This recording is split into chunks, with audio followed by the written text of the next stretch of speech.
Halo, selamat pagi. Gimana kabarnya teman-teman? Sudah lama nggak baca buku, baru baca buku sedikit udah ngantuk. Teman-teman, saya mau melanjutkan cerita saya tentang bagaimana saya mencapai cita-cita dan mempertahankan cita-cita saya. Terbang tinggi bagi Raja Wali, menembus langit kaca, menggapai mimpi.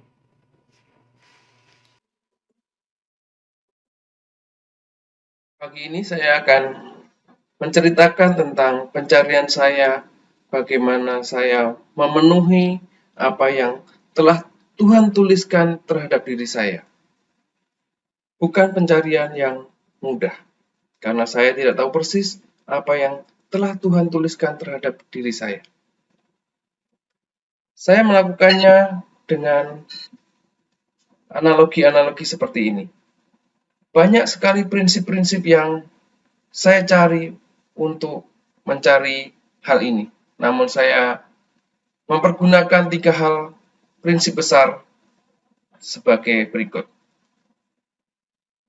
Saya meyakinkan diri bahwa Tuhan menciptakan saya sebagai insan yang istimewa. Tuhan menciptakan kita sebagai pribadi yang unik dan istimewa, berbeda dengan orang yang lainnya. Dan Tuhan telah menyediakan tempat yang layak buat kita. Tuhan juga memberikan saya kemampuan istimewa, talenta yang istimewa.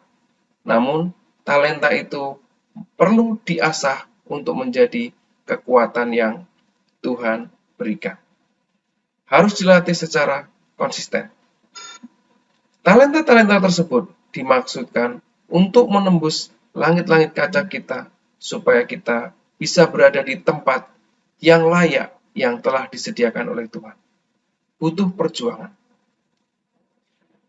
Dari ketiga hal ini, saya mencoba menggambarkan dalam sebuah analogi yang semoga simpel.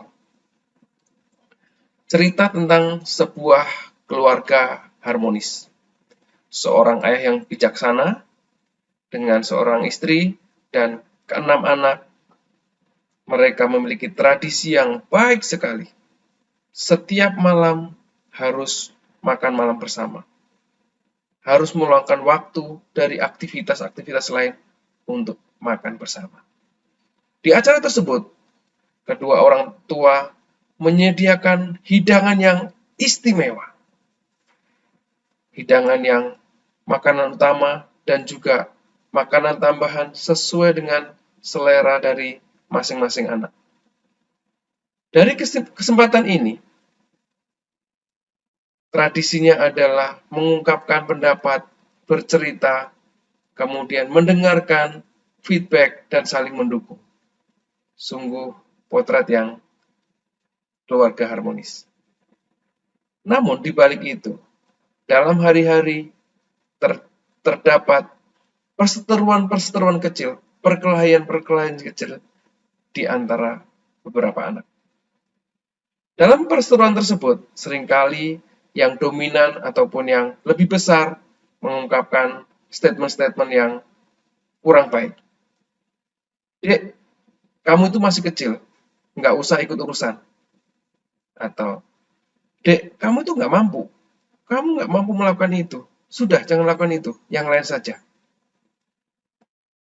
Perkelahian-perkelahian, pengkerdilan-pengkerdilan terjadi. Seringkali perkelahian ini harus dipisahkan oleh ayahnya. Ayah yang bijaksana mengetahui karakter dari ke-6 anaknya dan mengetahui potensi dari semua anaknya. Oleh sebab itu, ayah memberikan hal-hal yang dibutuhkan sesuai dengan kebutuhan anak menurut pandangan sang ayah. Itu yang dalam persepsi sang ayah adalah adil, memberikan kebutuhan untuk mereka bisa tumbuh sesuai dengan karakter masing-masing. Namun hal ini terkadang beda ditanggapi oleh beberapa anak, yang menjadikan mereka merasa tidak adil, merasa diperlakukan berbeda. Cerita berlanjut beberapa tahun ke depan. di mana anak-anak tersebut telah tumbuh dewasa, telah memenuhi harapan-harapan dan bekerja sesuai dengan karakter masing-masing. Namun ada satu tradisi yang tidak berubah. Tradisi di meja makan setiap tahun pada saat hari raya. Ayah dan ibu selalu menyediakan makanan yang istimewa sesuai dengan yang diinginkan oleh anak-anak tersebut. Ayah dan ibu menganggap semua anak-anak layak untuk mendapat sajian istimewa. Namun yang terjadi, ada beberapa anak yang merasa tidak layak untuk datang ke meja makan tersebut. Karena ada anak yang merasa belum bisa memberikan yang terbaik kepada ayahnya dan ibunya. Dan ada juga seorang anak yang tinggal jauh di luar negeri yang tidak bisa pulang setiap tahun karena tidak mampu. Dan juga ada seorang anak yang tinggal bersama kedua orang tuanya juga merasa tidak layak karena merasa tidak berhasil seperti saudara-saudaranya. Perbedaan perspektif antara ayah dan anak-anaknya. Ayah selalu memberikan kesempatan hidangan yang istimewa kepada semua anaknya karena mereka layak mendapatkannya. Namun anak-anak seringkali merasa mereka tidak layak karena persepsi mereka sendiri. Dari cerita ini saya mengambil 3 hal. Yang pertama adalah Tuhan memberikan tempat yang layak buat saya karena Tuhan menciptakan saya dengan citra yang digambarkannya, dengan tujuan yang telah dituliskannya, yaitu tempat yang layak dan saya harus menggenapinya. Yang kedua, ada hal-hal yang kita rasakan tidak adil dalam perjalanan hidup kita. Namun, adil menurut versi saya itu berbeda dengan apa yang Tuhan telah tentukan. Tentunya rancangannya lebih indah daripada rencana saya. Yang ketiga, dalam perjalanan hidup seringkali terjadi pengkerdilan-pengkerdilan. Pengkerdilan-pengkerdilan ini menjadi penghambat kita dalam mengasah talenta. Talenta yang diberikan Tuhan segini, seringkali kita tidak bisa mencapainya. Ini persis sekali dengan analogi dari cerita seekor anjing yang diikat oleh tuannya dengan tali sepanjang 2 meter. Anjing tersebut selalu bersemangat setiap melihat seekor kucing yang lewat di depannya. Dia berusaha mengejar dan berusaha menerkamnya. Tapi kucing itu tidak kalah pintar. Dia selalu jalan di luar jangkauan tali dari anjing tersebut. Sehingga pada saat anjing tersebut mengejar, dia terpelanting. Kemudian percobaan kedua, terpelanting lagi. Percobaan ketiga, terpelanting lagi. Sehingga anjing tersebut memutuskan bahwa jarak itu tidak bisa dia capai. Sehingga saat kucing lewat, dia membiarkan saja. Yang terjadi adalah pada saat tuannya melepaskan ikatan dari anjing tersebut, dan kebetulan ada seekor kucing yang lewat di hadapan dia, dia tidak berusaha mengejar. Karena dalam pikirannya sudah tertanamkan bahwa itu di luar jangkauannya. Padahal belenggunya sudah dilepaskan, teman-teman. Dan dia harusnya bisa, tapi dia tidak memilih untuk mencoba. Itulah yang terjadi dari diri kita. Kita tidak mencoba mengoptimalkan talenta yang telah diberikan Tuhan. Oleh sebab itu saya mencoba mengasah talenta saya dengan berlatih dengan lebih keras, dengan lebih giat. Saya mencoba melatih keterampilan saya 120% ataupun 200% untuk memastikan keterampilan saya layak untuk kupersembahkan kepada Tuhan. Namun ukuran layak, ukuran tinggi dari saya itu harus memerlukan cermin. Cermin di sekitar kita, lingkungan sekitar kita. Ada 3 cermin di lingkungan sekitar kita, yaitu cermin yang mendorong, cermin yang menjatuhkan karena mungkin ada iri dan dengki, dan juga cermin yang menjaga. Cermin ini adalah ungkapan dari teman-teman kita yang baik terhadap kita, dia tidak mau kita tersinggung sehingga mengatakan kita bisa, padahal sebenarnya tidak. Ini tidak membangun. Oleh sebab itu dalam mengasah keterampilan, kita perlu dukungan dari yang mendorong. Itu cara saya untuk mengasah keterampilan saya. Berusaha dengan sebaik-baiknya dan kemudian memverifikasi dari cermin-cermin yang ada. Bagaimana kalau kita tidak mengetahui talenta kita? Lakukanlah hal yang menjadi kesenangan kita dengan sepenuh hati, dengan lebih keras lagi, dengan lebih mengoptimalkan semua potensi yang ada. Atau jika kita ternyata tidak memiliki kesenangan dan kita belum mengetahui talenta kita, jika saat ini Anda mengerjakan sesuatu, lakukanlah itu selayaknya seorang bintang. Jika kita tidak menjadi bintang, paling tidak kita menjadi level yang tinggi. Itu cara saya untuk mengasah talenta-talenta saya. Talenta ini yang saya akan siapkan untuk merasa layak untuk menuju ke tempat istimewa yang telah disediakan oleh Tuhan. Untuk menggenapi apa yang telah Tuhan tuliskan terhadap diri saya. Namun ada hambatan yang luar biasa, langit-langit kaca kita. Masing-masing memiliki langit kaca yang berbeda-beda. Hambatan terbesar apa yang membuat kita tidak bisa melangkah menjadi lebih baik?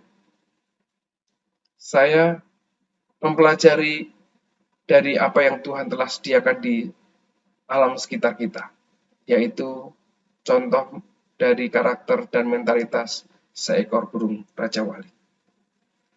Burung Raja Wali yang bisa terbang tinggi di atas awan, ditakdirkan bisa berumur 70 tahun. Namun, di umur 40 tahun, dia dihadapkan pilihan untuk mati atau mengambil kesempatan hidup menjadi 70 tahun. Semua burung Raja Wali memilih mengambil kesempatan untuk hidup di umur 70. Di umur 40, mereka mengalami penebalan paruh, mengalami penebalan cakar dan kulit kaki, mengalami penebalan bulu-bulu sayap dan bulu-bulu ekornya. Sehingga Raja Wali tidak bisa terbang tinggi, tidak mampu menerkam mangsanya. Di saat itu, Raja Wali akan memilih mengumpulkan makanan, mencari tempat untuk sarang yang aman dari predator, kemudian dia memulai pertapaannya, penderitaannya untuk bisa kembali menjadi Raja Wali yang perkasa. Dalam masa penderitaan tersebut, seekor Raja Wali akan mematukkan paruhnya ke sebuah batu sampai paruhnya lepas. Begitu menyakitkan sampai paruhnya lepas. Dan Raja Wali harus menunggu sampai paruhnya tumbuh kembali. Dan bisa dibayangkan bagaimana cara dia makan. Setelah paruhnya kuat, dia akan mematuk cakar dan kulit kakinya supaya terkelupas kulit-kulit mati tersebut.